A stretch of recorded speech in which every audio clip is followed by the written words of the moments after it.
కరీంనగర్ పట్టణంలోని చైతన్యపురి కాలనీలో ఉన్న శ్రీ మహాశక్తి ఆలయంలో నిర్వహించిన 1000 సంవత్సరాల సోమనాథ జ్యోతిర్లింగ దర్శనం కార్యక్రమం భక్తిభావంతో ఘనంగా జరిగింది.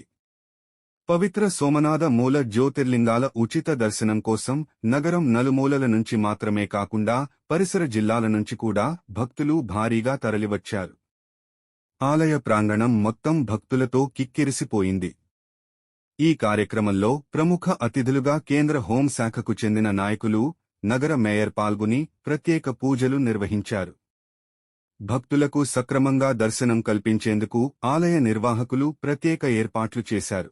స్వచ్ఛమైన వాతావరణంలో భక్తులు భక్తిశ్రద్ధలతో జ్యోతిర్లింగాలను దర్శించుకుని ఆధ్యాత్మిక ఆనందాన్ని పొందారు. వాళ్ళ దర్శనం ఎంత మనుషులు చేసుకుంటారో వాళ్ళకి కూడా ఆశీర్వాదం. అదే గురుగారు చెప్పారు, మొత్తం ఊరు కాడ అందరికీ ఆశీర్వాదం ఉన్నది, బాధపడకండి, ఆశీర్వాదం ఉన్నది. జయ గురుదేవ్.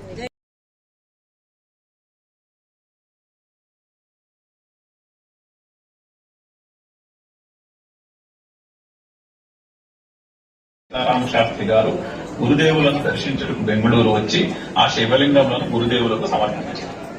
గురుదేవులకు వీటిని సమర్పించే అవకాశం లభించడం మహాయోగమని ఆయన అభిప్రాయపడ్డారు.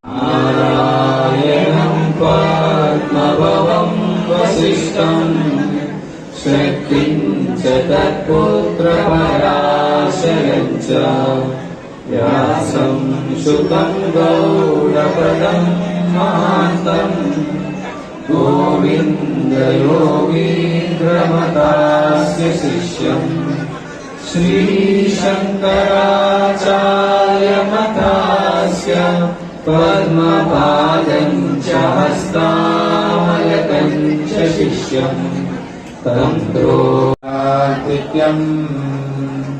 కరగౌరం కరుణావతారం సంసారసారం భుజగేంద్రహారం సదా వసంతం హృదయారవిందే.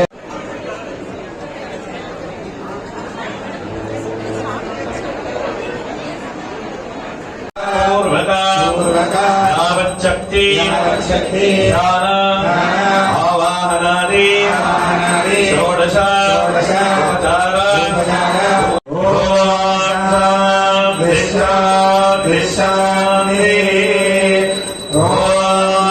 నమస్తే గణపతయే తమేవ ప్రత్యక్షం దత్తమసే తమేవ కేవలం కర్తాసే తమేవ. అరుణ్ కుమార్, నేను ఆర్ట్ ఆఫ్ లివింగ్ స్టేట్ కోఆర్డినేటర్ని. ప్రస్తుతం ఈరోజు మీ మహాశక్తి ఆలయంలో కనుక చూస్తే 1000 సంవత్సరాల కింద ఏదైతే మొదటి సోమనాథ్ జ్యోతిర్లింగం ఉందో అది ధ్వంసానికి గురైనప్పుడు ప్రాచీన అగ్ని పురోహితులు వాటిని సంరక్షించి ఒక 900 సంవత్సరాల పాటు వాటిని కాపాడడం జరిగింది. 1924లో వాటిని శంకరాచార్యులను అడిగితే ఏం చేయమంటారని అడిగితే త్వరలో భారతదేశానికి స్వతంత్రం వస్తుంది, స్వతంత్రం వచ్చిన తర్వాత అయోధ్యలో రామ మందిర నిర్మాణం పూర్తవుతుంది, పూర్తయిన తర్వాత ఎప్పుడైతే వీటిని బెంగళూరులో రవిశంకర్ గురూజీకి అప్పచెప్పమని సందేశం ఇచ్చారు. ఆ ఆదేశం ప్రకారం వాళ్ళు 2025లో జనవరిలో రవిశంకర్ గురూజీకి ఆ లింగం రూపంలో ఉన్నటువంటి వాటిని తీసుకొచ్చి అప్పచెప్పారు. అప్పుడు కుంభమేళలో దర్శనార్థం కూడా పెట్టడం జరిగింది. అందులో భాగంగా గురుగారి ఆదేశం మేరకు ఆర్ట్ ఆఫ్ లివింగ్ సంస్థ దేశవ్యాప్తంగా వీటిని తీసుకెళ్లి ప్రజలకి దర్శనార్థం కల్పించాలనే సంకల్పంని తీసుకున్నాము. మా గురుదేవ్ శ్రీ శ్రీ రవిశంకర్ గారి ఆజ్ఞ ప్రకారం తెలంగాణలో యాత్ర చేస్తున్నాము. ఈ రోజు తెలంగాణలో చివరి రోజు. ప్రస్తుతం కరీంనగర్లో మహాశక్తి ఆలయంలో జనాల దర్శనార్థం కోసం ఇది పెట్టడం జరిగింది. అధిక సంఖ్యలో భక్తులు వచ్చారు. సహకరించిన ప్రతి ఒక్కరికి, టెంపుల్ వాళ్ళకి, ఆర్ట్ ఆఫ్ లివింగ్ వాళ్ళకి, ఇతరుల సంస్థలకి, మీడియా సంస్థలకి అందరికీ ధన్యవాదాలు. కృషి చేసిన ప్రతి ఒక్కరికి పేరు పేరున ధన్యవాదాలు.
ఇప్పుడు